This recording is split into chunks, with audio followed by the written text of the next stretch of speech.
So, imagine you are laying in bed, you just woke up. You look around and nothing looks familiar. You look at your hands don't even look familiar. And you go into the bathroom and you look in the mirror and your face doesn't look familiar. Well, for a lot of people, this could just be a simple Monday with a lot of brain fog. And while for others, it can be something that happens every day. They don't remember where they are, who they are, why they're there. They can't even remember their name sometimes from day to day. And it is a very sad tragedy that some people have to experience this. That is what we call dissociative disorders. They can be explained as mental conditions characterized by a disconnection between thoughts, identity, memory, and the sense of self. The involvement of disruptions in conscious memory, identity, or perception in the environment can cause major problems between friends, family, or simply your life. Now, my sources, or my credibility, everything was sourced from the Mayo Clinic, the American Psychiatric Association, and the National Center for Biotechnology.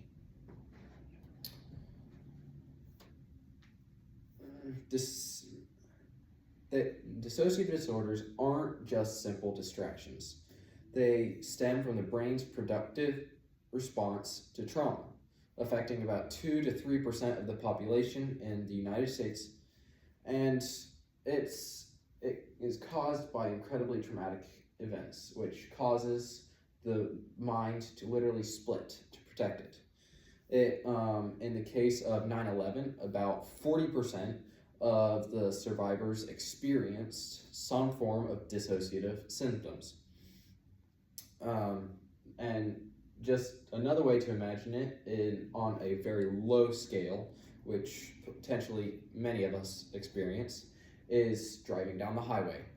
You could be driving and you get back to your house, but you don't even remember the drive to the house.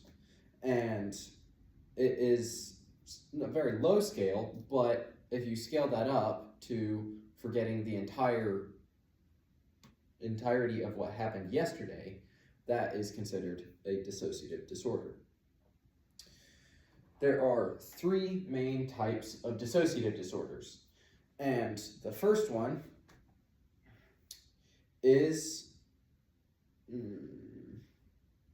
dissociative identity disorder. Dissociative identity disorder was once called multiple personality disorder. It typically has characteristics of at least 2 or more personalities or identities that recurrently take control of behavior. So one day you might have the name John, and the next day, without knowing it, you might have the name Charlie, and you would never know the difference if no one told you. It could be, and each personality or identity is going to have different traits. You could have different handwriting, allergies. You could have different memories. It's a wide range of things that can vary between the 2 personalities. About 1% globally of people are affected by this, and it is a very sad condition. The second is depersonalization derealization disorder. Depersonalization derealization disorder typically involves persistent feelings of detachment from your body. It could be, some people describe it as being like their life is a movie, or feeling the world is unreal, foggy, or distorted, or simply being like in a VR headset and seeing your hands, but they're not quite like your hands. The third disorder is dissociative amnesia. Dissociative amnesia is literally, as it says, amnesia that is caused by large amounts of trauma or stress. It is typically the inability to recall important personal information, like your name or your phone number, although your phone number could simply be forgotten as a normal everyday thing of forgetfulness. But dissociative amnesia scales up to forgetting days, weeks, potentially months at a time.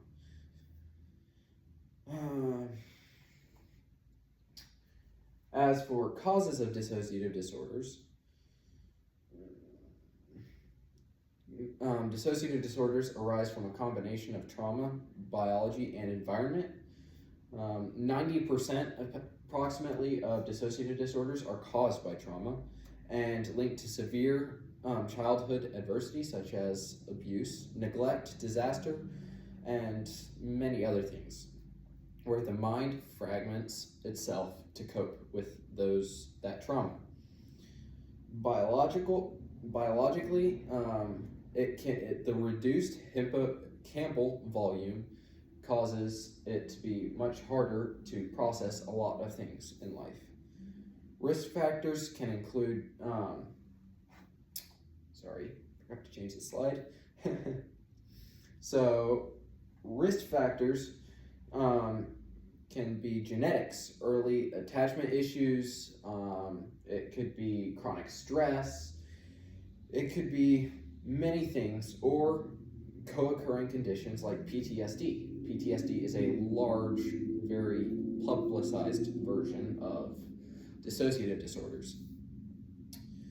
A myth is that it's made up for attention. Well, that's not true, because the brain scans that scientists have done reveal that objective changes are actually made to the brain to cope with the trauma, and it's not just an imagination. Symptoms and consequences, if untreated, are memory gaps and confusion, which can actually grow and get larger over time. Emotional distress effects and risk of self-harm increase. People with dissociative disorders are have a larger percentage of or statistical percentage of causing self-harm, such as cutting themselves, potentially committing suicide, and many other things, which is a very sad thing.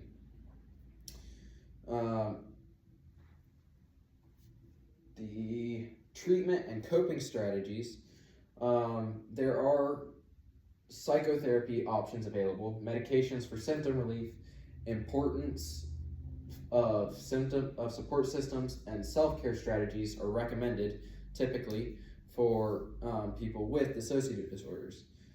The impact of daily life disruption could be job loss, relationship strain, which means that it'd be very hard to maintain friends and family. Misdiagnosis as schizophrenia is a lot of times misdiagnosed, especially when people self-diagnose themselves. And then a stigma portrays sufferers as crazy or dramatic, delaying help. Treatment, the psychotherapy is talk therapy to integrate memories, help people remember stuff by talking to them, asking them things, and just jogging their memory, trying to help them remember. Medications for co-symptoms like anxiety can help incredibly with it as well, although you have to have a caution because not all medications are good for you. And the success rate of all four of these is between 70 and 80% of help to help with people, and it is a great thing that we are able to that we are able to help people with these disorders and help our fellow man. There are still a lot of people who judge it and simply say, they're making it up so that they can get more attention. Well, that's not true a lot of times. And so we need to swap more over from judgment to support. We need to support the psychotherapy options. We need to support the medication, the importance of support systems, and self-care strategies are very much so needed and need to be supported. And In conclusion,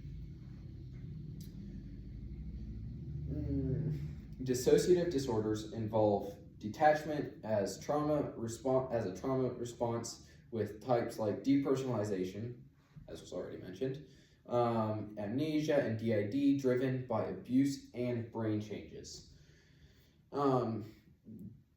The key takeaway from all of this is that these are survival adaptations. They're not just someone making up something or someone who thinks that it might be cool or something like that. No, they're survival adaptations to trauma, to incredible amounts of stress in a person's life, and they need to be supported. Otherwise, everyone will look at a person with these as a weakness and will shun them. And they will very much become a stigma in society. We need to educate ourselves. We need to advocate, reduce the stigma, because there is a stigma for dissociative disorders, and reach out to resources like NAMIE, and together we can build understanding and help people know how to deal with it and realize if they have it.